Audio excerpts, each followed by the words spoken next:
From the Sin City, Las Vegas, Nevada, it's Dale and Scott.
Hi, Dale.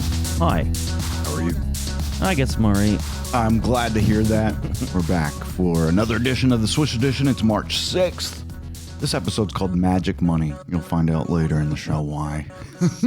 It's our new favorite thing. It's our new favorite thing. That song was called Brad Sucks, Never Get Out. And we'll tell you a little more about it at the end of the show. And you can find out about it on our website, swishedition.com. Hey, so yesterday morning, the whole world was in a Twitter because Facebook and Instagram went down. Doesn't happen very often. No, I can't ever remember a time that it... And, you know, people freaked out about it. Freaked out because they thought they were hacked. And that's exactly what happened with me. So I pick up my phone, and I'd been on Facebook for hours that morning, yesterday morning. And after doing some other things, I picked up my phone and I opened the Facebook app and it said, "Oh, you've been logged out." Right. And I go and I put my password in. That's been the password I've had since the beginning of time. And it didn't work. And I'm like, oh shit, I've been hacked. Yeah, and as soon as I opened mine, it logged me out. Yeah. Yeah. And same thing with Instagram. And so it was down maybe for an hour or so, and then it came right back. So people freaked out for nothing. But it's amazing how dependent people get to social media. I mean, it's like my go-to thing. When I pick up my phone, that's the first place I go. Yeah. Before I look at email, before I look at messages, I just need to see what's going on Facebook. First thing I do is email. Yeah. Yep. You're not a big Facebook. You look at Facebook, but you do not post to Facebook. Correct. When's the last time you posted to Facebook? Oh, God. It's been a million years. I mean, I think my header, header, that's the wrong word. What's the photo the big photo at the top of your profile is the picture of the snowstorm in DC of shit. Yeah. And 2000 what another cover photo. Cover photo. And I change mine literally 3 times a week. But I also use Facebook a lot to promote Swish Edition, our photo booth company, my novels. I mean, I've got several different pages on Facebook, so I use it constantly for that too. So, but you're supposed to be able to. I'd be lost without it. You're supposed to be able to use the Facebook business app to be able to look and manage your I do pages. that. Yeah, I do that. I use it all the time. And I actually set, for Swish Edition, I set up posts throughout the week. I'll sit down at one time and do them all and then schedule them to come out different days and different times. Yeah. That's kind of fun. I did that for Christmas too. Like, Merry Christmas. I wasn't thinking about Swish Edition people on Christmas. God. How often do you guys out there in podcast land wash your sheets and towels? I know this is a strange thing to talk about on the Swish Edition, but it's something that we all do and something that we all probably maybe don't think about very often.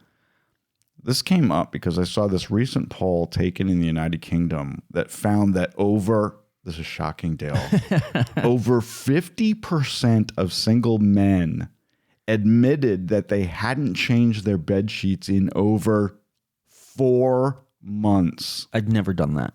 I've never gone that long. And we all know what single men do in their beds. Oh, my God. Can you imagine that? A noted microbiologist believes we should be changing our bed sheets about once a week. That's not hard to do. Not bad. And I think I've been pretty good about doing that. Yeah. You know this. I love it that night you get in bed when it's brand new fresh sheets. Yes. It's like the best thing ever. It feels better. It smells better. It's just a better experience. Yeah. Yeah. Especially if the dogs hadn't made it in there first, you know? Right. Because they always, at some point during the week before changing the sheets, at least one, if not two, will go and dig a nest. Yeah. During the afternoon and take an afternoon nap. Well, think about all the things you do on those sheets. I mean, a lot of people sleep naked. Oh, sure. I do most of the time. You're drooling all night on your pillow. You're sweating sometimes because it's too hot. I mean, you might not have taken a shower all day before you get into that bed with your nasty feet in your butthole. So wash your sheets. That was one thing that last summer I was doing is I would never have socks on, for days. Yeah. All day. Right. And then go right in to bed. And I'm sure gross. It's just gross. And it's dirty. I have a friend who takes 3 showers a day. That's a lot. When he gets up, as soon as he gets home from work, and right before he goes to bed. I can't even imagine that. That's too much work. I have enough trouble doing it once. I don't have the energy. I don't have the energy for that. This microbiologist also said that he thinks bath towels are good for only 3 days and that washcloths only once. You're only supposed to use it once and then trade it for a new one. Yeah. So here's my thing on that. And my sister does this is, when you go into the guest bathroom downstairs, she has rolled up washcloths. There's like 10. Right. You use them once and she has a little bucket. Yeah. Next to the trash can for you to dispose of the washcloths. All right. Maybe we should offer more to our guests. Well, not only that, but for ourselves. We should have more than just 2. Right. And then maybe I think we each have 2. I know. And I only use it like after I brush my teeth, I wipe my mouth. Yeah. And then I use the big longer towel to wipe my face after shaving. Okay. I don't know. Your hand towel. Hand towel. Yeah. All right, we're going to wash our towels more often. I've been doing those about once a week too. And I think, we live in Vegas, so when you hang your towel up, it dries instantly because it's so dry here. And people who live in like New Orleans or somewhere where it's like really humid, maybe the towel stays wet longer and then things can grow on it. And, right. I mean, think about all that dead skin that's on there. It's gross. Anyway, he also thinks towels and sheets should be washed on the hottest temperature that your machine allows. Yeah. Hey, I got an update from last week. Wendy's, we talked about, it's funny, we talked about Wendy's coming up with this surge pricing. They were going to up their prices during lunch and dinner rush hours and then make it cheaper off hours, right? For burgers and fries and that kind of shit. That came out last week, and then immediately after we posted the show, Wendy's issued a statement saying, oh, no, we're not going to do that. We're not going to raise prices during periods of high traffic. But let's be clear, they didn't do it in the response to our show. Oh, you don't think it was because of us? No. No, it was everywhere. It was on every media outlet known to man. The move followed consumer backlash to reports the company was considering implementing this dynamic pricing, but they said, oh, no, we never intended to do that. We're just changing our menu boards to make it easier to make changes to our menus. Right. But it's bullshit because they literally said they were going to do surge pricing. So...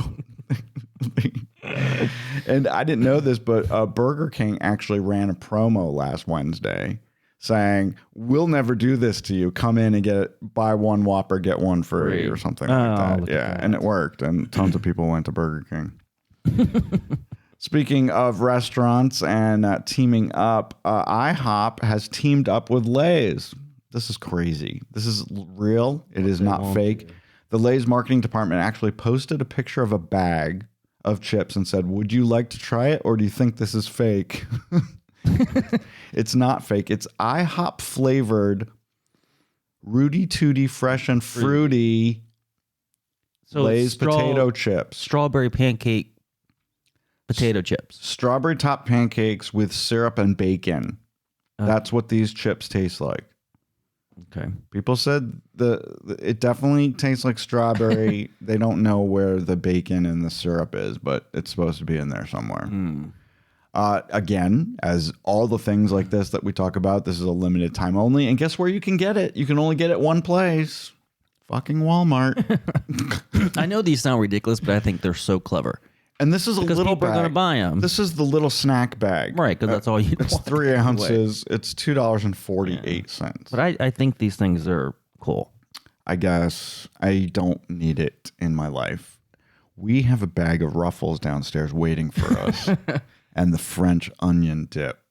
I'm excited about that after we finish this. You're putting a new chicken dish. I'm going to I bought a new chicken dish. Yeah. It's literally a dish shaped like a chicken, and it's made for dip. I bought it at Target, not Walmart. If I'd been to Walmart, I would have gotten the Lay's IHOP Rudy Tooty Fresh and Fruity. There you go. The Oscars are this Sunday. You excited about that, Dale? Sure. Who are you voting for? Who are you rooting for? Is it going to be Barbie all the way? Fuck no. Oppenheimer? How about Saltburn? Is Saltburn nominated? I don't even know. I don't even know who's nominated. I have no idea. I know that America Ferrera is nominated. I know that the guy who played Ken, Ryan Gosling, he's nominated. He's going to be singing at the Oscars. He's going to be singing I Am Ken. Yeah. And I'm really excited. A guy who's been on this show a couple times, our good friend Robbie Barnett, he is going to actually be here in our house. All the way from Walla Walla. All the way from Walla Walla, Washington. He's coming here to Vegas to hang out with his cousin this weekend, and he's coming over to watch the Oscars with us. Yeah. So he said, get ready for a full running commentary. He's got a lot of things to say about the Oscars. He knows everything. Well, he's going to tell us? No, he's just got lots of anecdotes and predictions and that kind of thing. Is he going to be on the show? No, but he's going to be watching the Oscars with you and me. Oh, okay. His running commentary is going to be for you and me. He's going to get very bored because I could care less. I predict you won't be watching at all. I couldn't care less. Dale's going to disappear into another room and watch Orange is the New Black, which he's now rewatching for the 5th time. This is kind of fun and very unexpected. Liam Neeson is going to star in a reboot of the Naked Gun series. I can see him doing that. Can you? Yeah. I don't see him as a comedic actor. Yeah, but I've seen clips of the new TED show. Yeah. And there was one where he was buying Trix cereal. It was pretty funny. And I think it's funny because his humor is dry. Like there's no facial expressions. He just says what it. Deadpan. And I love that. I love that too. So I think he can pull this off. Yeah. Plus, we also need to watch Ted. Because I only think he was in it for that one thing. He's not like a recurring character. But do you think they thought of Liam Neeson because Leslie Nielsen was the actor in the original and their names are so similar? Well, don't the people who created Ted is Seth MacFarlane. Yeah, so this is Seth MacFarlane's production company. He could have met them. It's like, oh, you might be great for this part. And I'm sure it's going to be great. Anything Seth MacFarlane does, his stuff is because funny. The Leslie guy, what was his name again? Leslie Nielsen? Right. He wasn't like a big telling joke kind of thing. He was funny with his actions and he was super fun. Yeah, a very funny guy. Yeah. I know. I think it will work. It's supposedly coming out to theaters in July 15th of 2025. So a year and a half away. They haven't even started making it yet. All right, this is fun. This is super fun. We talk a lot about cruises. I've been on 30 some odd cruises. I like them, and we really like Virgin. So this was kind of fun. Delta teamed up with Virgin to give an entire plane full of passengers a free cruise on Virgin. I love this. That's so cool. This flight happened on Leap Day last Thursday. It was a flight from Atlanta to San Juan, Puerto Rico.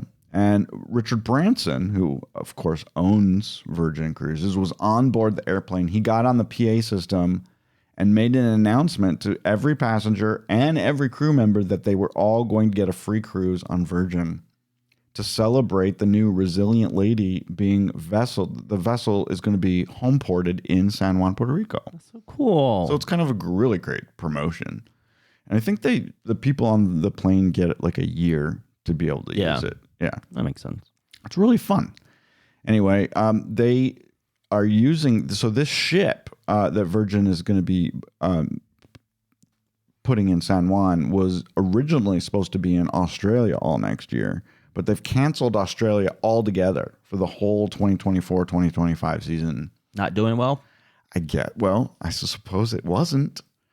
But what's really good about starting a cruise in San Juan is you're far enough south that you can get to those islands that are further south much quicker. Yeah. So you can get to St. Vincent, you can get to St. Martin, you get to Dominica, and they're going to also stop in Colombia, which I've been to. Colombia is really cool. It's pretty. Yeah. Cartagena is usually where they stop. It's really pretty.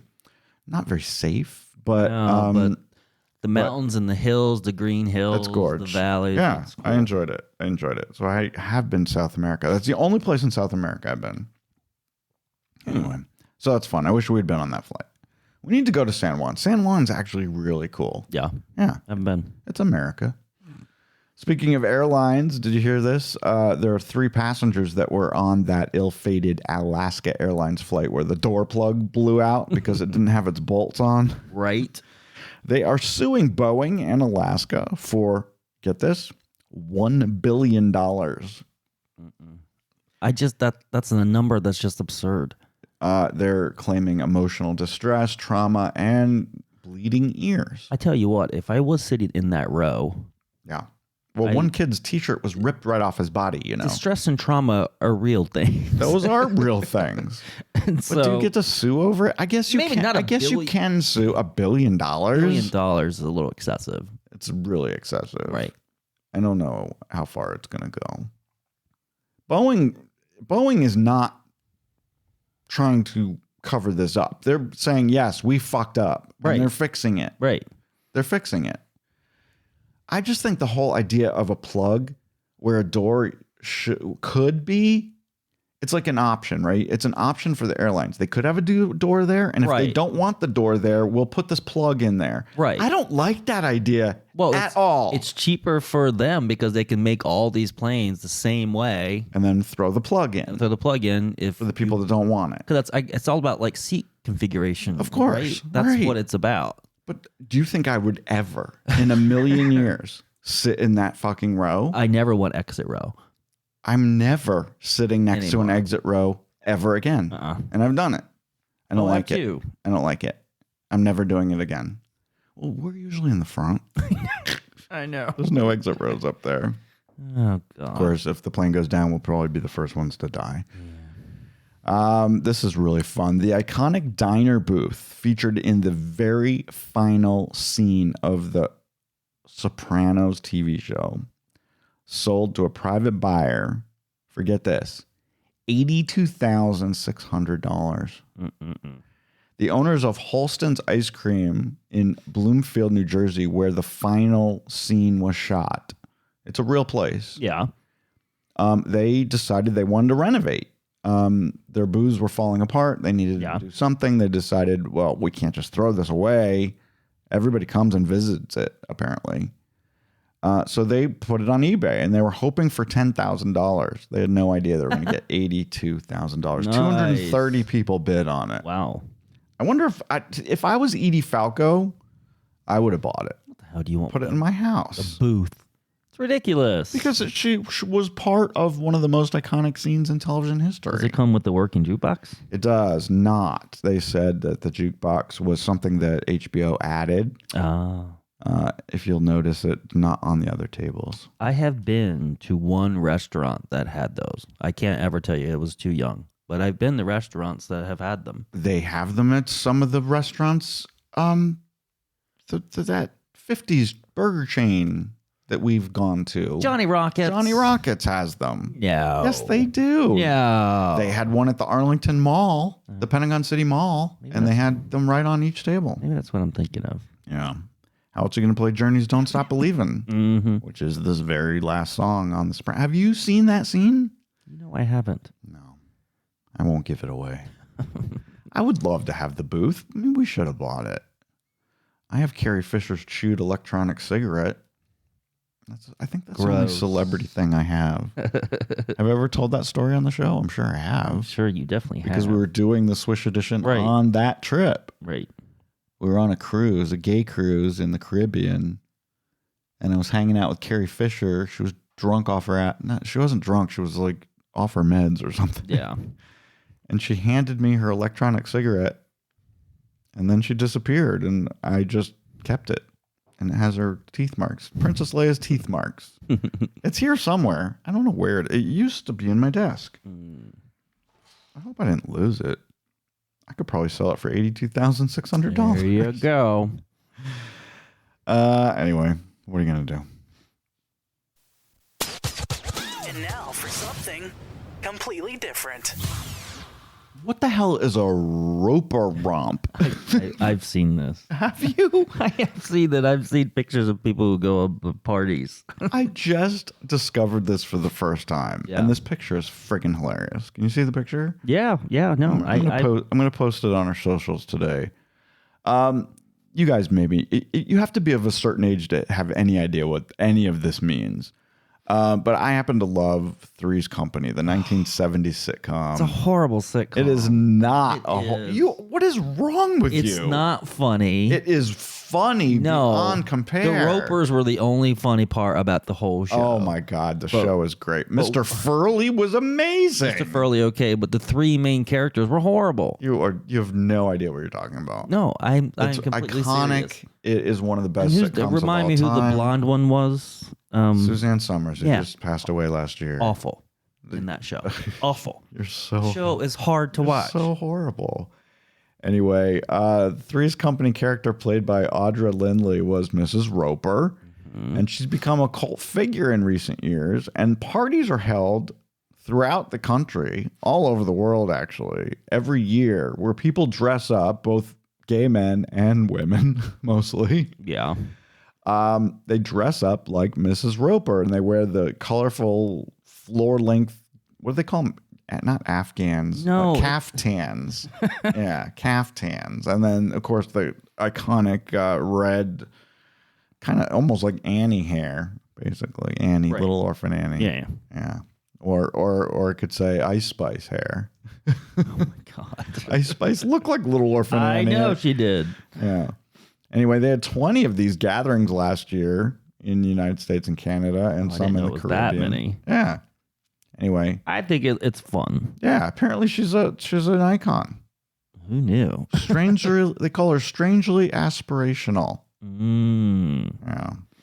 She's a protector. Anyway. So I wanted to talk about this magic money thing that I teased at the top of the show. So this is so crazy. And you guys would think we're like something's wrong with us. But sometimes we go out and play slot machines, which would be no surprise to anyone who knows us really well. And sometimes we do really good and we win lots of money, and then we immediately stick said money back in the machines and try to make it bigger. Right. Sometimes that works, and sometimes we come home with big money, and a lot of times that doesn't work because, as we know, the house always wins. Exactly. But sometimes we come home with our tails between our legs and we have dinner and we go to bed, and then in the morning, Dale will come downstairs after he takes his shower and hands me this huge wad of money that was in his pants, and we call it magic money. Yeah. I mean, because he forgets that he had like $3,000 in his fucking back pocket. We've had those days or evenings where, you can win quite a bit and your pockets get full, and I start sticking it in places that I normally don't stick money, like in my back pockets. Right. Or in a little coin pocket. Oh, right. And I forget about it. Yeah. Until the next day. All right. The other day it was only $400. It was only $400. That was still magic money. Right. Anyway, that's why we call it magic money. Anyway, we played in a tournament at Aria this past Saturday. And I got to tell you, and this is for everyone who's listening to the show who's going to come to Vegas sometime soon or has been to Vegas in the past, sign up for the Players Club cards at these different casinos and then ask if you can play in a slot tournament, because they will not only give you, sometimes they'll give you a flight credit, like they'll give you $200, $300 towards your flight. Yeah. They'll give you a free room. They'll give you comps at the restaurants. You're going to play in the slot tournament. And at the slot tournament, there's usually free drinks and food. And then you're going to win some free play. Everyone gets something. Yeah, we win a little bit. Yeah. So, and if you get a chance to do it at Aria, oh my God, they know how to put on a slot tournament. Yeah, we've been to a few of them. We walk in this room. It's a huge room. There's multiple buffet stations. There was, what were there? The first one was scallops. Over, what's that rice stuff? Lenta or I don't know. Like that. Yeah. There was homemade focaccia bread. There was little individual Caesar salads. There was a whole dessert table. Ice cream Freezer. Station. Yeah. They had roaming people with handheld photo booths, which was a great idea for our company. Yeah. Unlimited cocktails for free. Absolutely. It was so fun. And we had fun. We each won $100, but it was still fun. Yeah. It was still fun. And we had a good time. We're getting back into the Aria. Our casino host at Aria really treats us well. He rocks, man. Yeah. And also, since the last time since Dale and I talked to you, I won 2 royal flushes on video poker. They were little ones. That hasn't happened in forever. A long time. Yeah. They were little, but they were fun. Right. And it was amazing that I got hard to get. 2 in 1 week. Yeah, they're very hard to get. And there were 2 different places. One was at Aria and one was at Jackpot Joni's. Oh, we love that place. Come on. Jackpot Joni's. Come on. Yeah. Anyway, so also this week, talking about gambling, we learned what a sequential royal is. So this is when you get a royal when you're playing video poker where the cards come up in order. Right. 10, Jack, Queen, King, Ace from left to right. Yeah. And if that happens, which it never friggin' happens, like maybe once a year it'll happen to someone. Right. You get an amazing amount of money. But it's only on certain machines. It has to be a certain sequential machine. Yeah. Anyway, this woman won at the Red Rocks Casino here off the strip here in Vegas. She was playing $10 a hand. She won $450,000. Yeah. Yeah. It's that's crazy. It's so crazy. What would she have won if they weren't in order? I can't zoom in enough to see what that number is. It either says $9,000 or $6,000. I can't read it. The picture's blurry. Yeah.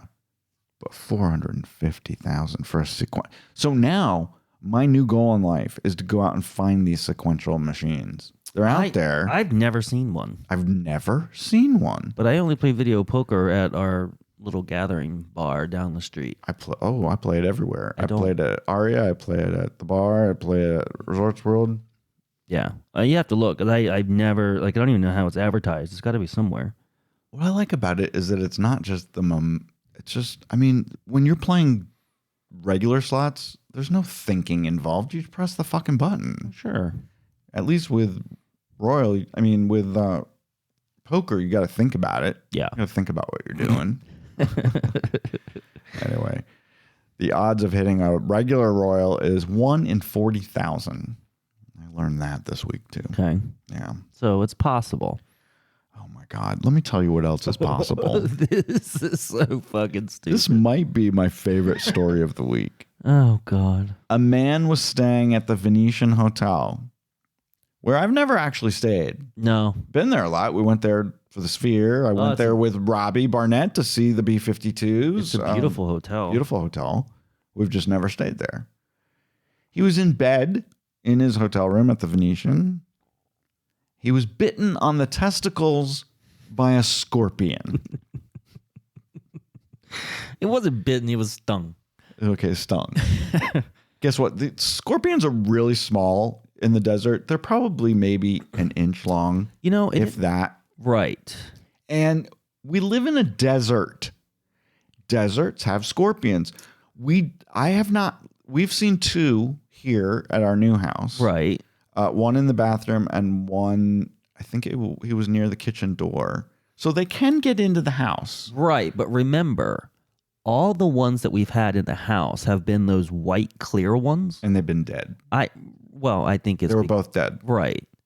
I think it's because of the temperature, because it's only happened in the summer. Yeah. And I think they need the warmth to live. And, we got Well, it's funny because we have several neighbors who say they have lots of them and have literally never seen a live one in our backyard. So I don't know if they're out there. They must be out there. Right. But we also spray for them. Right. So I think that keeps them. But what I was getting to is I've never, they showed a large brown one on the news about this story, which I have never seen here. But he was only like an inch, 2 inches long. It wasn't that big. Anyway, the guy is thinking about suing the Venetian. Are you fucking kidding me? I mean, that's like suing because you have a fly in your room. Exactly. You live in a desert. He's like, I don't know how it could have gotten in there, and they don't know how it got in there either. Well, it came in his luggage. I guarantee it was probably in his luggage. came in somewhere. Yeah, because if he was like on the 40th floor, right, scorpions aren't crawling up there. No, they're not. It came in on something. Exactly. Yeah, and it was probably him. And it happens. Or the previous guest. Right. Shit happened. Yes. It was horrible. If it was embarrassing. If it was negligence by the hotel. No one's placing scorpion in this guest's room. It's a suit that should be immediately thrown out. And what lawyer would take this on? Right. But you know what? They're going to settle. Lerner and Rowe. They're going to settle. And I wish companies wouldn't do that. They should go to court and say this shit has got to stop. They did comp his room. Oh, they shouldn't even have done that. I wouldn't have done it either. I'd be like, oh, my bad. Sorry. No, critters do exist. This is the desert. Right. Oh, people. I mean, but when I woke up yesterday morning, saw that on the news, I'm like, what the hell? And the fact that he was on the news. Right. And that they even put this on the news. He wants something. He wants something. He's an opportunist, and it shouldn't be allowed. Yeah. Well, I am very happy for the Peppermill restaurant. This is the 52-year-old diner that's right across the street from Resorts World, right next door to the Wynn Encore. It's been there for 52 years. It is a Las Vegas institution. It's open 24 hours a day. They have ridiculous-sized portions in everything that they sell. It's very neon-y. It's like neon red and purple, and they have some gaming up at the bar, and then they have some open fire pits, and it's very iconic. And we still haven't been there. Anyway, they just won the America's Classic Award from the James Beard Foundation. Oh, nice. So once a year, the James Beard Foundation gives one restaurant that's been around at least 10 years. This one's been around for 52. Yeah. The Classic Award. And they change the region every year. So sometimes it'll be the Southwest. Sometimes it'll be the Northeast. Sometimes it'll be the Rocky Mountains. Yeah. Yeah, so they move around. Like it. So this year it's the Peppermill. We need to go. I mean, that breakfast looks really amazing. Also, downtown, Stray Pirate just had their official opening. Our friend Avi was there for the ribbon cutting, as was Mayor Goldman. Goldman? Not Goldman. It reminds me of... I fucked it up. What's her name? Goldman? I don't know, but when you said that, it reminds me of the birdcage. Yeah. Right. Oh, anyway, the mayor was there. Stray Pirate is the world's first dog-themed pirate bar. It's open it's called Fremont East, right downtown. Yeah. This is a longtime mixologist, Chris Tater Gartiez. He's the mastermind behind this place. And they have drinks like the Stray Dog Grog, Robbing the Gulf, Swiggin' Berries, and Hera the Dog. Sounds kind of fun. Yeah. He says it is not a tiki bar because there's no tikis there. I started following him on Instagram. Me too. It looks really fun. Yeah. So apparently the theme of their backstory of this bar is that these pirates were sailing along and they all got cursed and they were all turned into dogs. And now they have to, and now they live in this bar. And I was thinking yesterday, let's go. So we could talk about it on the show. Well, they ain't open on Monday and Tuesday. What? They're open Wednesday through Monday. I think they have gaming at the bar, don't they? I hope so. They open at 2:00 every day, and they're open till late. I want to go. It looks really fun. Yeah. We'll have to ask Avi if he liked it. I bet he did. Anyway, did you know that, this woke culture that we're living in now? Yeah. Apparently, tiki bars aren't cool anymore. I think they're cool. I think they're super cool. But supposedly, tiki bar cultural culture has garnered appropriation? criticism in recent years for its colonialist roots, how Americans created and sold a made-up version of Polynesia and the Caribbean through cocktails and kitsch. You have to, what? because we're not in the Caribbean. What's wrong with making stuff up? Yeah. Pirates of the Caribbean at Disney World is made up. Right? I hate people. I hate most people. You know who else I hate? Madonna. Yes. Yes, she was late for her 2 shows here in Vegas this past weekend, as we knew she would be, which is why we didn't go. Or speaking of Avi, he also went to Madonna. Yeah. So I texted him on Sunday. I said, what time she start? He said 10 p.m. on Saturday night. It was supposed to start at 8:30. So she was an hour and a half late. And he said, I heard that on Friday she didn't start till 10:30. So she was 2 hours late on Friday. And I'm like, I said to Avi, what the fuck is she doing? And he thinks she's just laughing backstage. Right. And what are you doing? You're just sitting there in the fucking chair. Getting drunk. I'd be so drunk by the time it started, I wouldn't remember the damn concert. Exactly. Maybe that's her point, because she can't sing anymore. Well, let's ask Robbie what he thought, because he's going to be here Sunday, and he went and he said it was one of the best concerts they've ever been to. He lies. Summerlin Studios finally announced their plans, and they sent it to the Planning Commission here in Vegas. This is Sony Pictures together with the Howard Hughes Holdings Company. They want to open a 31-acre movie and television studio. This is going to be so cool. Yeah. So cool. It's going to be 13 buildings totaling over 500,000 square feet. They're going to have open lots with, like, the Colonial Street and New York Street, like we've seen everywhere. And the buildings would include sound stages, office space, a commissary, and a place where they could make props and equipment and stuff. So I absolutely love this. This is going to be out there kind of on your way to Summerlin in the west part of the valley, near that big RC Willey. Yeah. There's a lot of room out there. Yeah, there's a lot of room out there. Speaking of a lot of room, where we don't have a lot of room for what they want to build downtown, or not downtown, but on the Strip, the Oakland A's have released their pictures of what they want their new baseball stadium to look like here in Vegas. Oh. And it looks like the Sydney Opera House. It kind of does. It really does. It does, but it's cool though, especially the inside rendering. Look at the big scoreboard there on the. So that screen that they want to put inside will be, if they actually build this, the largest screen in a Major League Baseball stadium.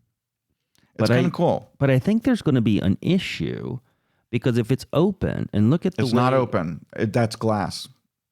That's glass. Okay. This is going to be completely climate controlled. Well, even still, that glass faces west. I know, which is stupid. And that sun is just going to be beating in for all of these people on this other side. They say they've thought about that, and maybe they can dim it. Maybe. They said it's going to be dimmable, because it has an amazing view of the New York right across the street. I mean, I agree. The outside, it looks a little crazy, but the inside looks cool. It does look really, really, really cool. So anyway, they're planning to put this, if you guys don't know, on where the Tropicana is now, right across the street from the MGM Grand and the New York. So they're going to knock that down. Their last day is the last day of this month. And let's talk about Robbie one more time. He's staying at the Tropicana this week. Oh, that's right. Because it'll be the last time he can. That's right. So we'll have to ask him what the rooms are like. I probably think all the maids quit already, so it's probably dirty. Right. Probably full of scorpions. Scorpions and tarantulas. Anyway, I don't know if the Oakland A's are ever actually going to come to Vegas, but they're trying. We'll see if it actually happens. Yeah. Hey, if you guys get a chance, subscribe and follow our show on, wherever you get your shows, like Spotify or Amazon or Apple Podcasts. That would be great. Anyway, today's music at the top of the show was Brad Sucks, Never Get Out by Kirill Skovipin. And you can learn more about it at swishedition.com. Nice. Yeah. All right, we'll be back next week. Bye. Bye.